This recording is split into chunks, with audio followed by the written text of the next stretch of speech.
Santosha.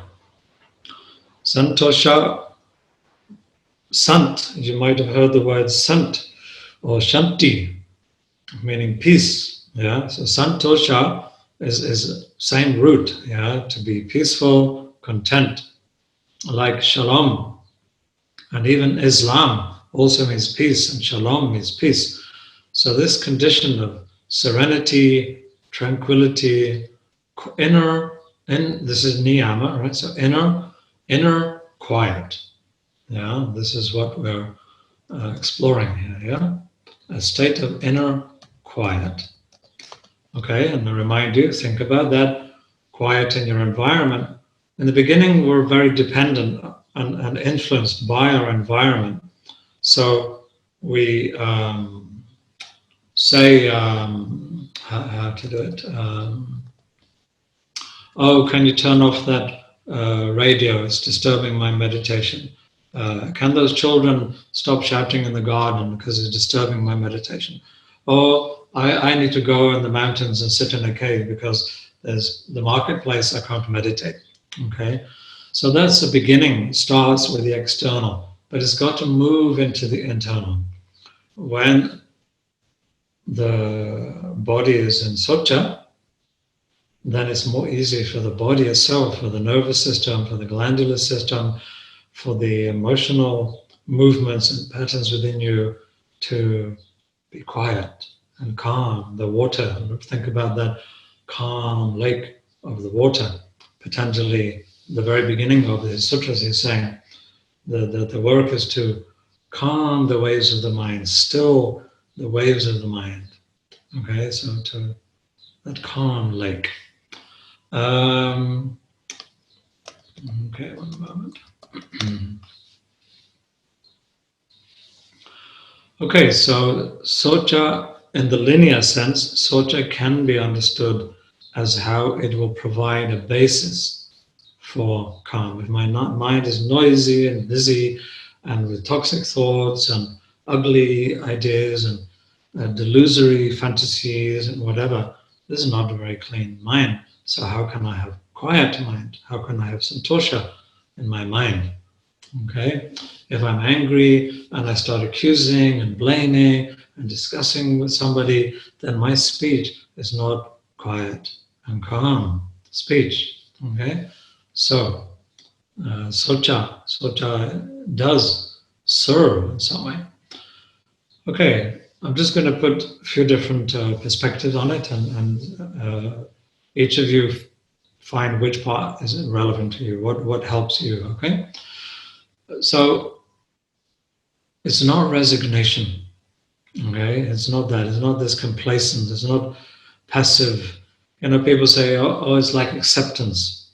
And generally, I don't want to negate entirely that word, but a lot of what we mean by acceptance is a very, just, oh, whatever, yeah, okay, I'm just accepting.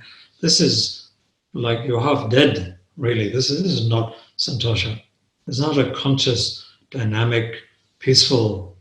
Peace is not nothing. Peace it has a vibration. It has a quality. It has a fragrance. It has a feeling in the room. I feel the peace. Yeah. So it's not just nothing. No, that's death. Okay. It's not laziness, which leads to stagnation. It's not that tamaguna. Is not that. Okay. Obviously, that on the other side of that, it's not restlessness and jealousies and comparing and competing in the world. Yeah, it's not going to be that. Yeah.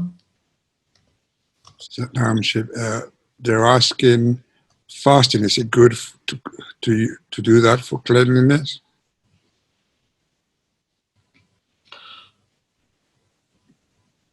Fasting is a very powerful medical practice and should be done by people who know what they're doing.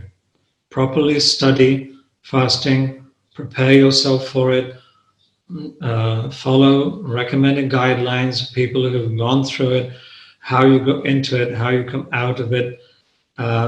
If you have a certain condition, it may be not to fast, but to go on like a special diet, a mono diet, like a green diet, or like the mung beans and rice diet. These are mono diet fasts, you could say. But for that, you've got to know what you're doing. You've got to know what is your condition, what is your health, why are you doing it. What is done, one practice is done, which Yogi Bhajan referred to many times, the yoga practice, on the 11th day from the new moon to fast. So it's not like a 5 days or 10 days no food. Some people just cannot deal with that, okay? Okay, so again, that's a tendency to obsession, yeah? And take your time, slowly, slowly, once a month, have a day of fasting, okay?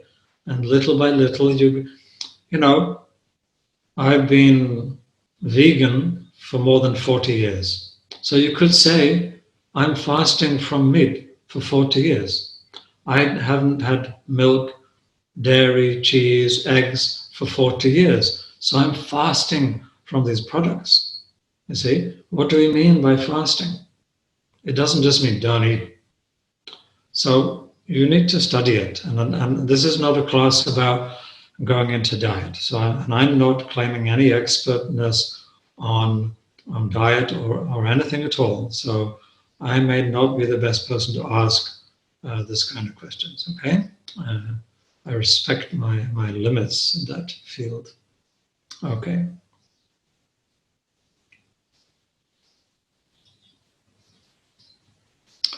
Okay, go back to my notes, yeah. So it's a kind of state of no complaining. No complaining doesn't mean you don't take action. Okay? Somebody is wounded. Oh, I'm not going to complain. My arm hurts because a car ran over my arm. Oh, I'm not going to complain. Doesn't mean I'm not going to take action. I'm going to go to the hospital. I'm going to get an X-ray. I'm going to get a bandage. I'm going to take action. Okay? So, but there's no complaint. It's important to understand that the absence of complaining creates a vacuum of our common condition. It's very common to judge and to complain and make that kind of noise about things. Yeah, and if I'm going to stop that, I have created space for something else. Okay, so quietness inside is a space for a different kind of action. In fact, what I think of here is an expression we use is act to don't react. So you may be familiar with that. Yeah. So I'm normally reacting. It's not conscious, it's not considered, it's just a pattern, it's a trigger. Somebody pressed my buttons and off I go. But action is different from that. Action is conscious, it is clear, I know the cause, I know what the situation is, I know the past, the present, the future, I know what needs to happen, I know how to make it happen. And that is act to don't react. There's no complaint. Cup is broken, clean it up. Someone has an injury, help them. Complaint is reducing your capacity to take action. It's a sideline, it's a distraction, it's an avoidance. Okay? So, if you want santosha, no complaint. Now, there are many things to complain about. How will I ever get to that calmness? Here's the paradox. I will get to santosha by practicing santosha. I will get calm by practicing be calm. There's a situation and I will tell myself, breathe in, breathe out, calm, calm.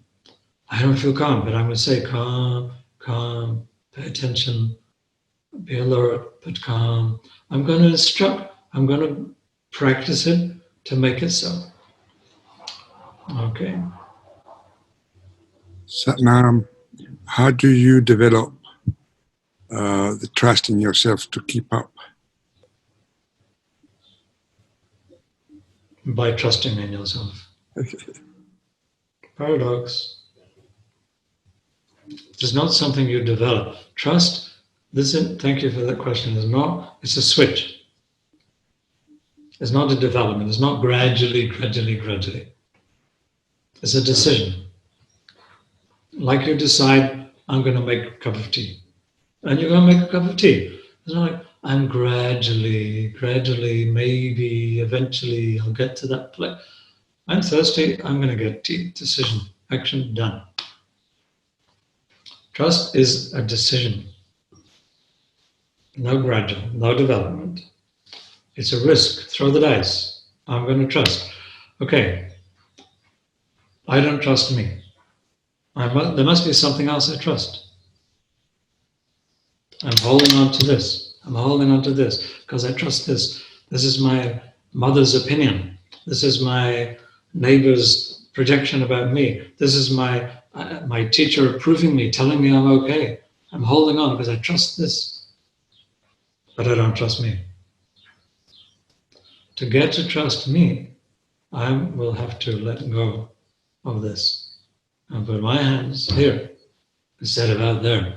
I trust my beer, I trust my wine, I trust my cigarette, I trust my pills, I trust my telephone, I trust all these things.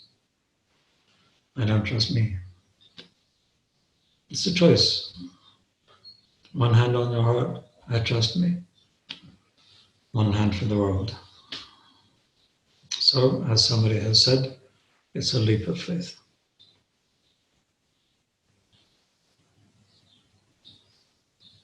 Okay.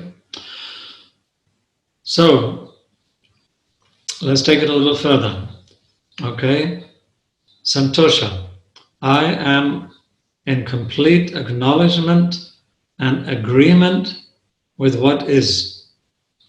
I have no problem with it. I understand in the worldly sense of judgment, he did that to her, he shouldn't do that. I crossed the traffic light, policeman's going to find me.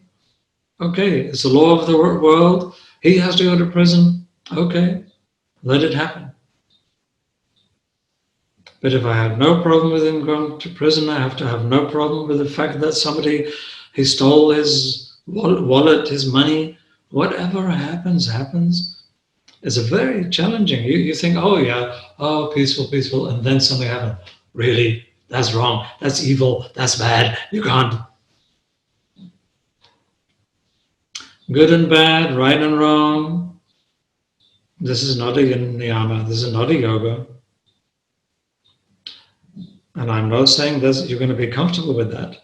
But how these children are starving in India or in Africa, these wars going on, these refugees, the killing of all the sheep at the end of the Islamic Ramadan, at Eid, all the dogs they kill in China for food, in the marketplace, etc., etc.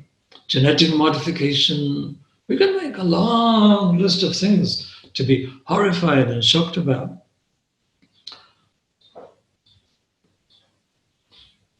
Can you be quiet? Quiet enough, deeply quiet to really listen. This is not a bypass. This is not an escape. This is not an avoidance. It hurts. It hurts. Humanity is suffering and it hurts. But can I be quiet? It's not an intellectualism. It's not an escape. Oh, I'm just going to meditate. That's a floating away. No, stay right here. I know, I feel it hurts, but be quiet. This is a challenge, a very profound challenge. No escape from what is. No escape. God is not wrong. That's the meaning. God is not wrong. I don't understand necessarily. And if I want to understand first, I need to know why God made like this, why God, then maybe I'll be quiet. Here's the paradox. Be quiet, and you might understand. Can you be quiet enough to listen, to get what was going on between those group of souls there and those group of souls over there that made they had to go to war and so many thousands had to die, and all the other stories. Why he had to murder her, why she had to run it over that child, why? You have to be so quiet to hear what is going on. Can I get into the subtle body domain? Can I reach that subtlety to listen? Ah, I see the karma.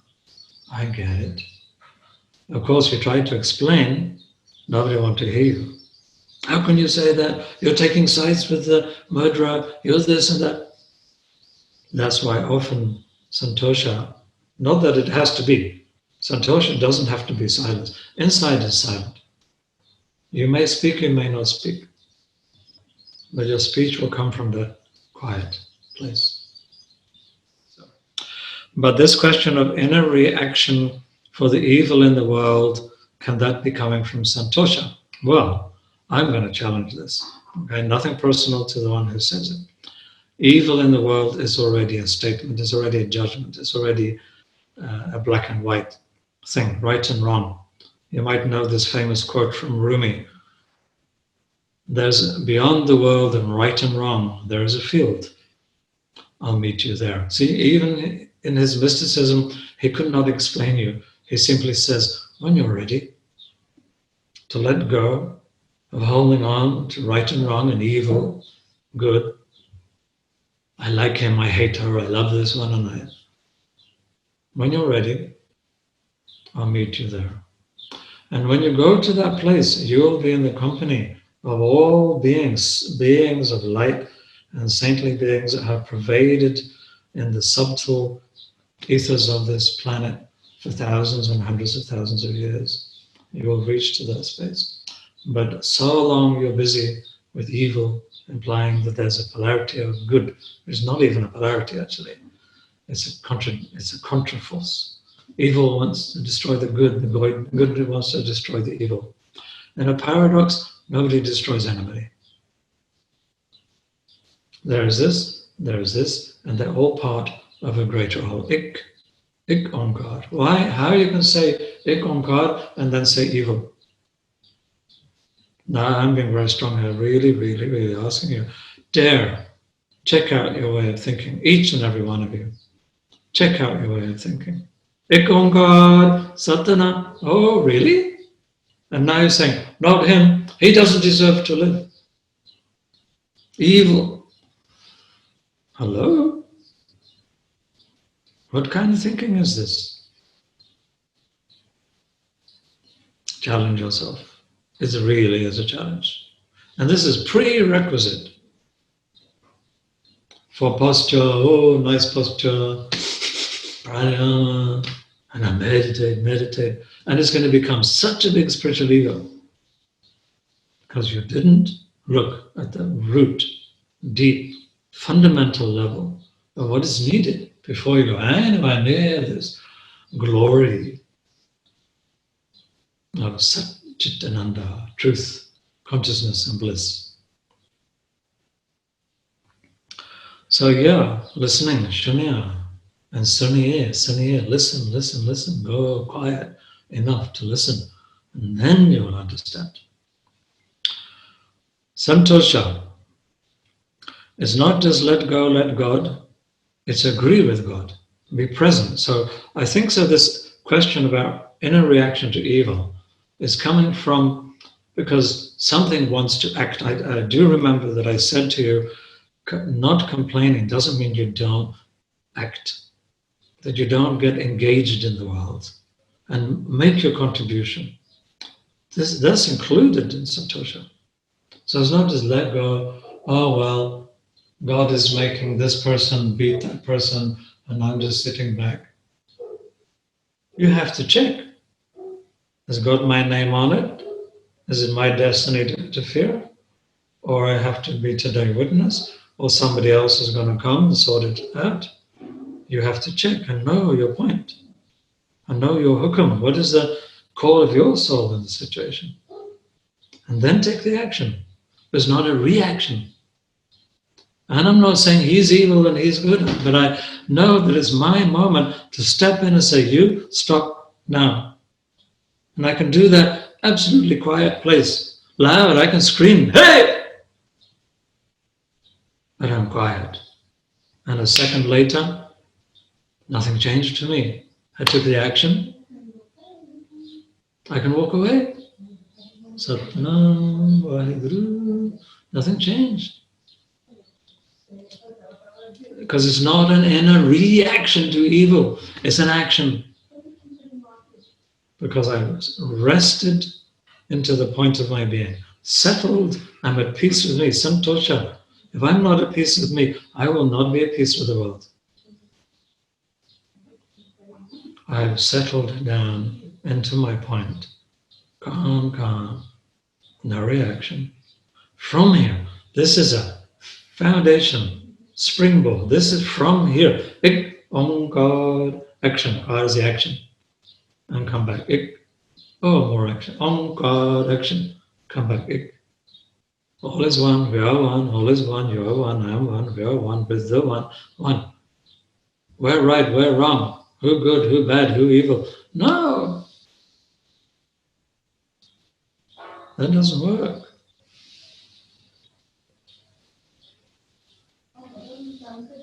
Okay, why Guru said, no. How to know your purpose? Somebody put this question here. How to know your purpose? Exactly everything we're saying. Practice yama, practice niyama, practice asana, practice pratyahara, practice pranayama. All of that is going to get you to your purpose. You want some pill, some recipe, it's already there. Be a Buddhist, go on the Eightfold Path of Buddha. Be a yogi, yogini, and do the Ashtanga of Patanjali. Why I'm telling you niyama is a little part of the long road to know your purpose. Okay, what else? You know, I really like this, but you might not like it. In the story of creation from the biblical language, and then on the seventh day, the Creator looked upon the creation and said, all is good, all is well. And then we're busy with not well, well, not well, well, not well, good, not good, ease, disease, harmony, disharmony, this and that. We're busy, busy, busy.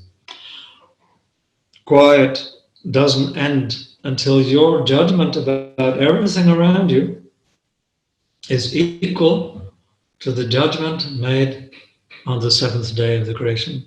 If God is saying all is well, why can't you? You want to be godly, then be godly and say as God said and say all is well. That doesn't mean don't take action. All is well also is the action you have to take. But the consciousness, the attitude, all is well. Shiv Charan, there's a problem. I said, there's no problem. Just tell me what's happening so I can listen and know what needs to happen next. That's all. There's no problem. There's a situation. Listen to it, find out your place in it, take your action. So, on the road to that, on the way to that, you will have to work out. You have to go to your own shadow. You have to go through your own disappointments, through your pain, through your fears, through all the ghosts of your past that haunt you, yeah? Until you come beyond your personal pain, until you feel that your pain is actually the pain of life, the suffering of humanity, the basic feeling of existence, until passion becomes compassion. You have to go through that to get to that point of peace in yourself. It's not putting that away, oh, I'm just peaceful, peaceful, and denying and burying and hiding. No. But you don't have to spend 25 years in therapy with it either. Just say that it is so. That's all. It is so. I have fears. It is so. I have pain. It is so. I did that thing. But not guilt, not shame. It's so. It is so. It happened. Excuses, well, because, if I had not... Stop. That's noise. That is not santosha. You're not quiet. It is so. Still trying to heal my father for what he did and this and that. Stop it, stop it, stop it. You can't heal anything until you say, he was a beast and he abused me. Satnam. Not evil, just that he behaved like an animal. Any animal, any dog, doesn't think, am I raping this dog or not? It just goes and jumps on another dog. We don't call it rape. It's just animal. He was an animal. He was not human. He behaved to me like an animal. And it hurt. And it was a shock. And it broke my sense of trust in humanity. It is the fact.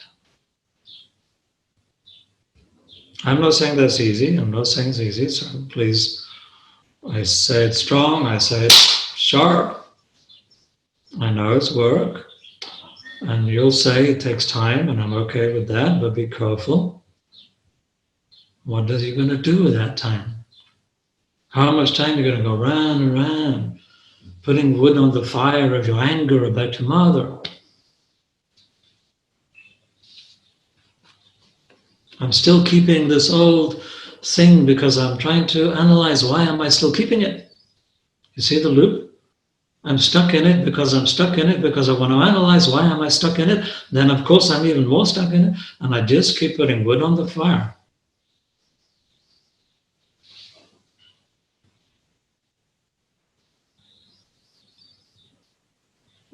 You can go through, you can relive these traumas in a way that do not clear it. And you can live it in a way that says, just it was the case.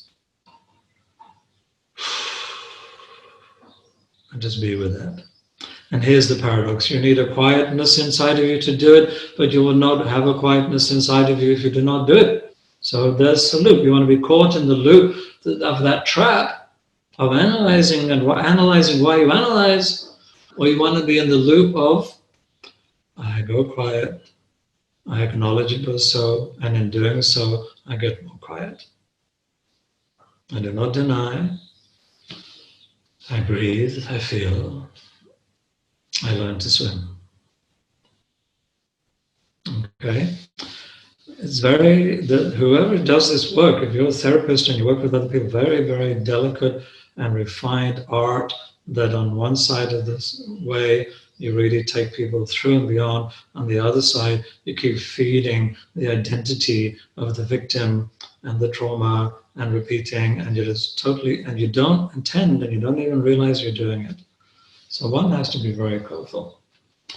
The socha has a lot to do with this, and santosha is the next step of it. Clean out and get quiet. Clean out and get quiet. It's non-attachment, okay? It's not attaching, but it's not detached. It's non-attached.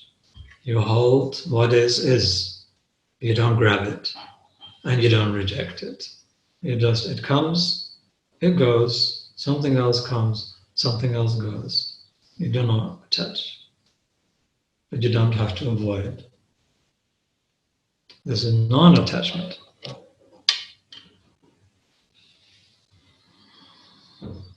Okay, foundation with act. Yeah. So we'll move to Patanjali in a moment. This santosha is very important because it is the basis for action rather than reaction. So very, very important. Okay.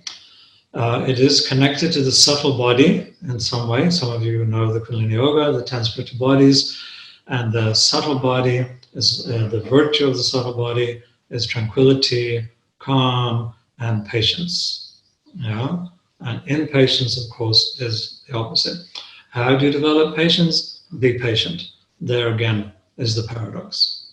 Okay, and just calling on peace. Peace be upon me. Peace be upon us. Peace upon me. Shalom. Islam. Salam. peace upon you, shanti, shanti, shanti. Just over and over again, calling on it, until you become it. Mm-hmm. Again, it will move you, like the personal work of cleansing of the body will move you to connect into the infinite pranic field.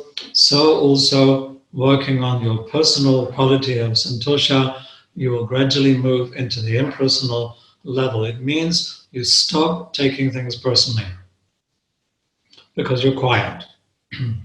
It's your non-quiet that somebody looks at you funny, you say, why is he looking at me like that?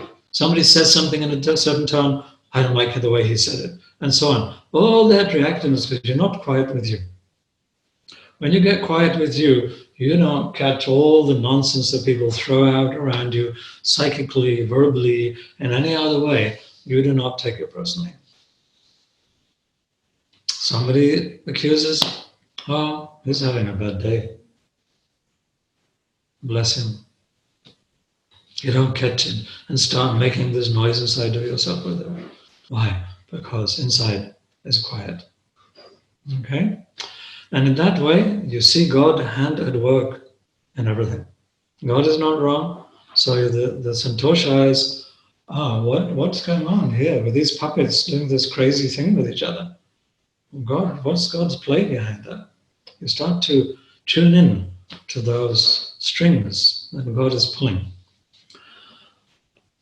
Okay, so Patanjali's expression around this, santosha, he's saying, this will bring this happiness, anand, this non-dependent joy.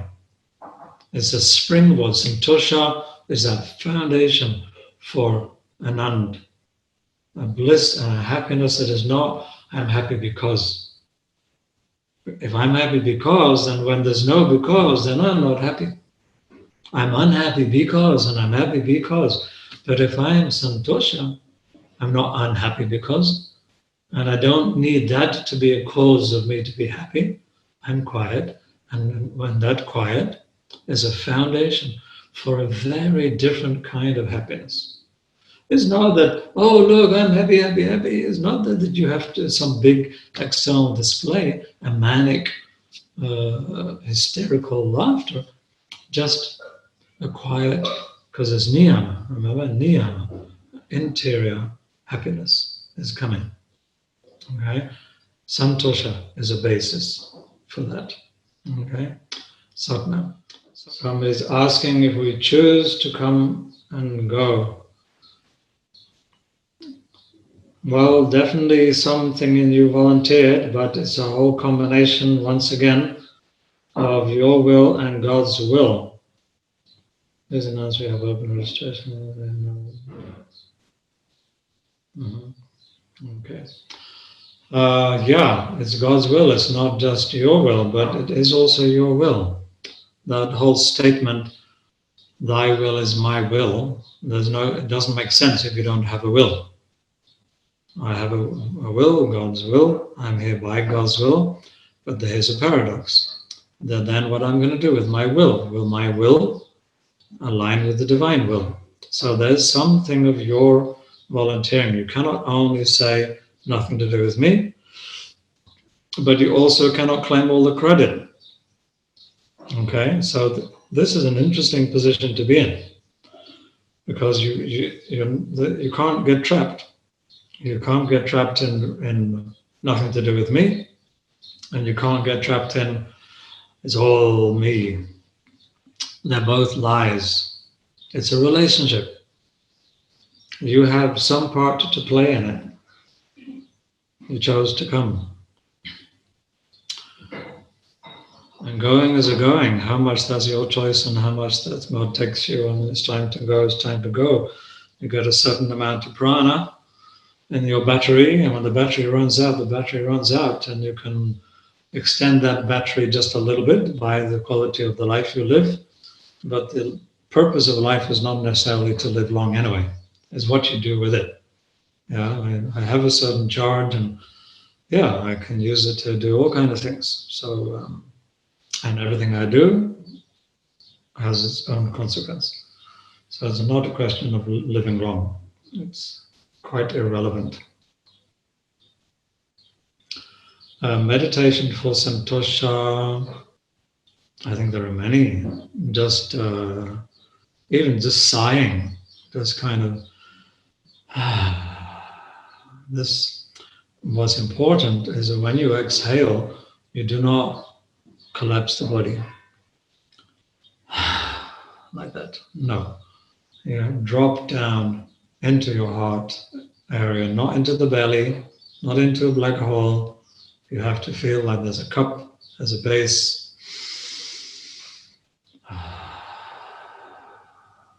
As you do, the law of nature. Watch somebody come home, had a busy day, get inside and finally sit down on the chair. Simple, simple. Yoga makes it a conscious act. Take what we do naturally and do it consciously. And you'll reach a much deeper layer of peace inside of yourself. So even a simple act like that, many meditations can bring you to peace. Linked to that faith, right? If you have faith in Buddha and you meditate, Om Mani Padme Hum, you're going to get very peaceful.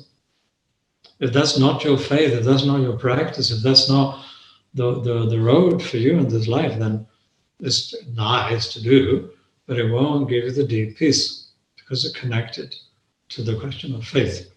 Ishvara Pranidhana, this is linked to Ishvara, linked to God. How's your connection to the divine? So they're all interrelated. Remember the pentangle, the 5 points. Each point can be influenced by 4 other points.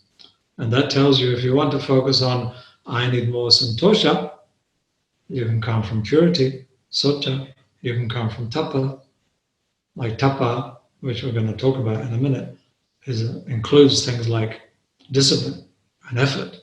Yeah?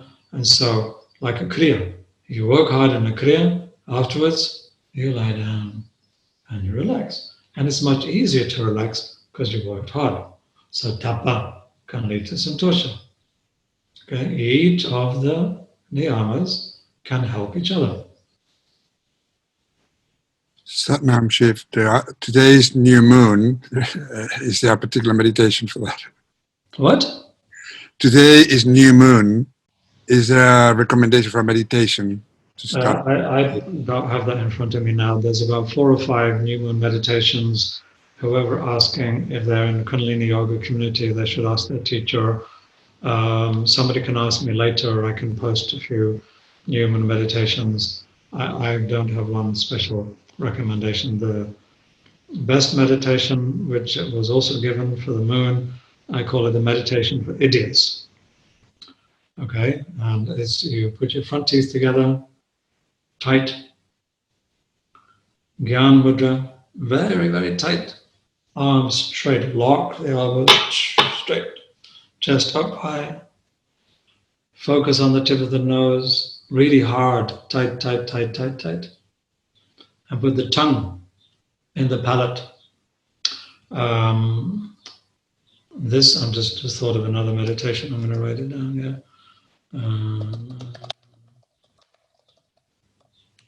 Yeah. Okay, so you do that, you lock, yeah, which is imposing stillness on yourself. Mudra, not just lightly, softly, tight as you can. Elbows straight as you can. Chest high, teeth tight together. Tongue inside the palate, fix it. And soft palate, soft palate. Fix it there. Say to the tongue, don't move. Eyes to the nose, don't move. This is imposing on you stillness. So it's good for santosha. And it has been a meditation recommended for new moon. So there you go. Called Meditation for Idiots. Also has another name, Drisht Lochni Karma Kriya, mean help you to see the unseen and know the unknown.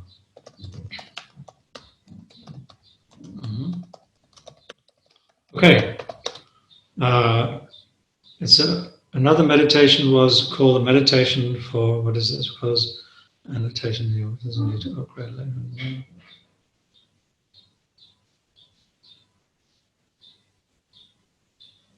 Okay. Yeah. Okay. There is another question. Just one moment. Yeah. It's, to make the raja part of your mind quiet, is you open the mouth wide as you can, and you put the tongue into the palate, press hard as you can. So there's a tension. Jaw coming down, tongue going up. And you stay there. And you breathe through the nose.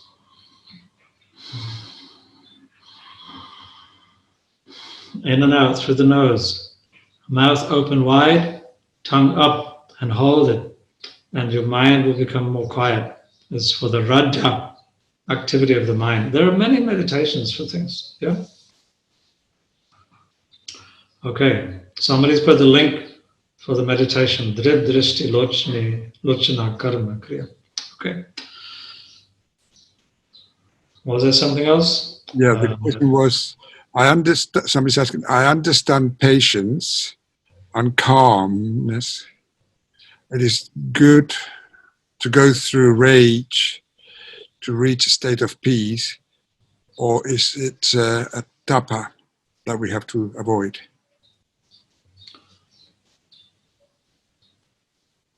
For peace. I would say 1 in 100 might go through rage and get to peace. There's no guarantee that going through rage, you'll get to peace. Rage can lead to more rage. It is like putting more wood on the fire. Keep that fire raging. Keep that anger burning. Burn more, burn more. We're going to talk about tapa. It may be interesting that this question comes now. We're going to talk about tapa, which is linked to the element of fire. It has to be handled carefully. You should have guidance. If you yourself just go out and I'm going to do rage, you might regret it because it might make you do things and say things that you cannot take back. And your word is like a boomerang, it's going to come back and cut you in the neck. So one should be properly guided. If you're going to go deep into these kind of things, why there are trauma therapists, why there are abuse therapists, why there are different people who have different training and different backgrounds. So you just jumping in by yourself, you're just going to cook yourself to pieces, okay? And this is not going to guarantee you're going to get to peace. Moderation, moderation, moderation, all the way through, unless you have proper guidance. Sometimes a teacher knows what they're doing, and they are a therapist, and they may take you on a road that's an extreme road. But some teachers believe they know what they're doing, and you end up with casualties. People then saying, I was abused because teacher was maybe trying to help you, but actually you didn't understand and you didn't get it, and teacher was naive. They knew what you needed, but they didn't have enough consciousness to know whether you were really able and ready to go on that journey and come back clear and with gratitude and know what you went through and why you had to go through it. And then it's a mess. Mess for the student, mess for the teacher, and there's a lot of this phenomena around. I am very sadly have to sometimes counsel casualties of other people's therapies. Not good news. So don't ask me to endorse something like that. It may work for somebody. Maybe you're lucky, you're the right soul, and you have the right person to walk with you through it. But I'm not going to say a statement like, yeah, if you have rage, you got to go into it, and then only then you're going to get the peace. No. If you stop putting wood on the fire, fire stops burning. Simple. So there are different ways to achieve the same thing, and not everybody has to go the same way. Okay. Yeah, you may do a meditation for rage, but you're doing a meditation for the rage. You're not raging. A different thing. Do raid, raid, raid. No, meditate for the raid, to clear it, to resolve it, to dissolve it. Is a different thing.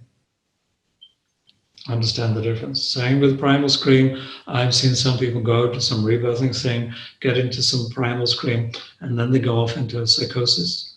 And then it's 10 years later, they're still dealing with it. Other person goes into the rebirthing trip, starts the whole thing, gets primal, comes out of it clean and clear, and they feel something is done. Something is off my shoulders. I never have to go there again. Waheguru, bless you, you are lucky. Other people, they become addicted. They don't become psychotic, they don't become liberated. I want to go back and do that again. Oh, wow, that was so amazing. Oh, I want to scream again. And it becomes an obsession. There are all variations here. All variations. There's no right way, wrong way, best way, worst way. There's a lot of ways this can go, very strange. And sometimes somebody's lucky and gets through the middle onto that golden line, golden mean, golden line, and finds the freedom. Okay. What is a good prasad? Grace of Guru, does it mean the end of our actions mean nothing, or it may not matter?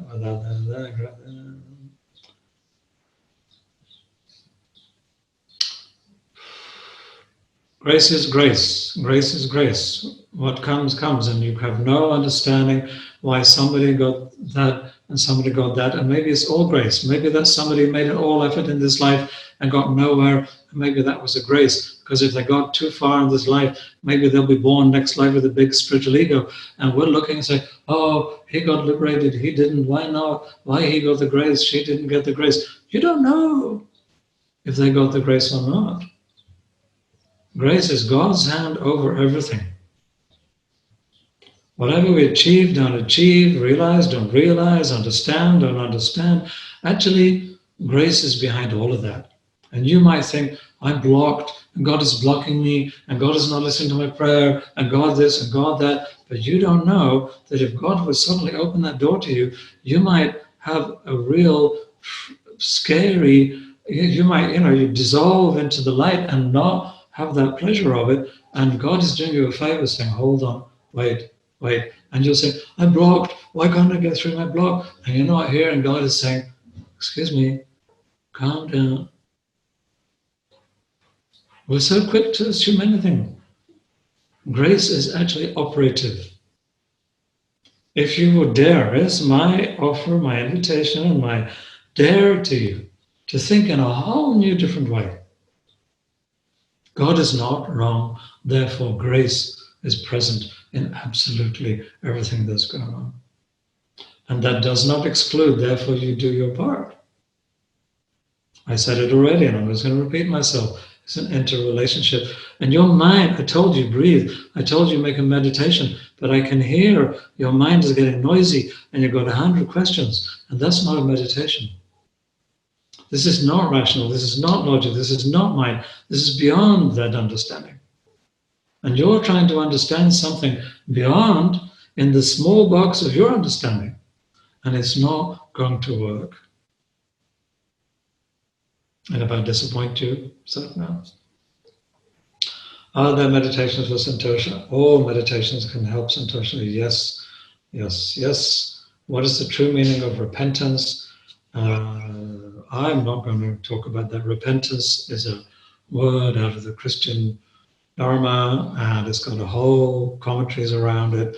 And I'm not sure that I know what you might be looking for in that question. So I'm very cautious about attempting to answer. I would ask you a lot of questions first. Where you got that word, what it means to you, what are you looking for? And I'm going to be cautious about that. How do you deal with knowing that people you love you may never see them in life? This question, how do you deal with knowing that people you love, you might not see them? Okay, I'm going to go underneath that question. How do you deal with this? How do you deal with that? How do you deal? Stop it.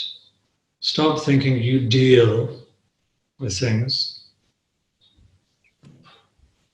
People come, people go, you come, you go. There's people who love you, they may never see you.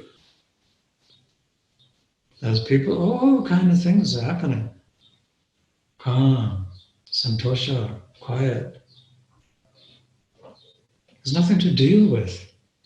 In your mind, you produced a problem. I love that person, I may never see them.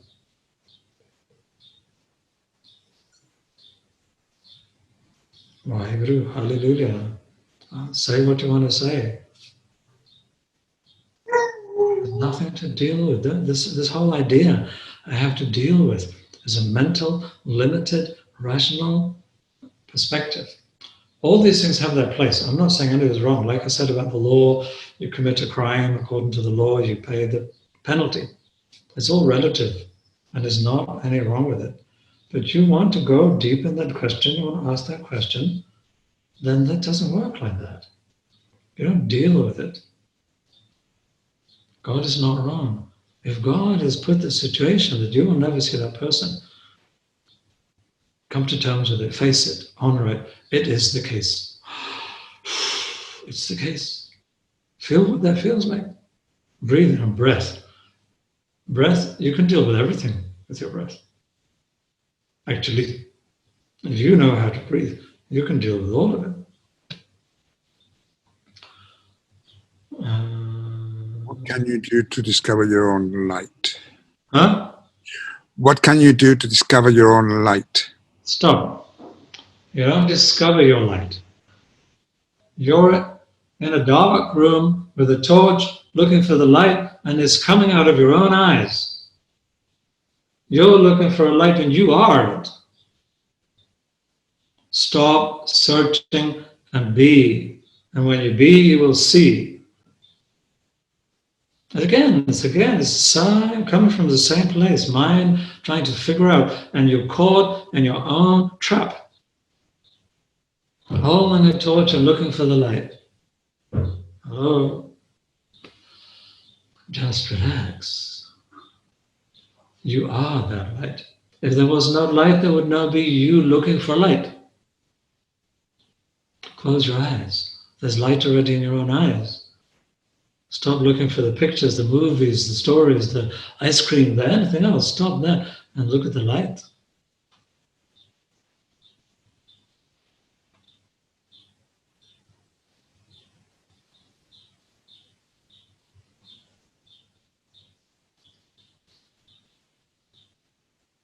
And you can just be there forever.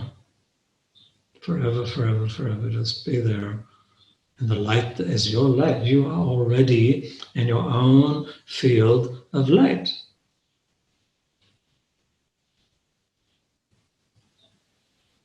It's a whole other way, Turn it around, turn it around, turn it around. What else? What is the best way to describe the soul? I'm going to describe soul. I am. Get to I, and then you know soul. There's no description of soul. Okay, it's the God in you, the God which we don't try to describe the God. Any God you describe is your understanding of God, it's not God. It's your interpretation of God, it's not God. God is God, light is light, soul is soul. Why you want even a description? What's the point of having a description? What's it going to change for you to have a description? I can describe you everything in this sweetie that I have here in my hand, but you're not tasting it. What is the value of the analysis if you don't taste it and eat it and experience it? You are soul. The one who's asking for a description of soul is soul.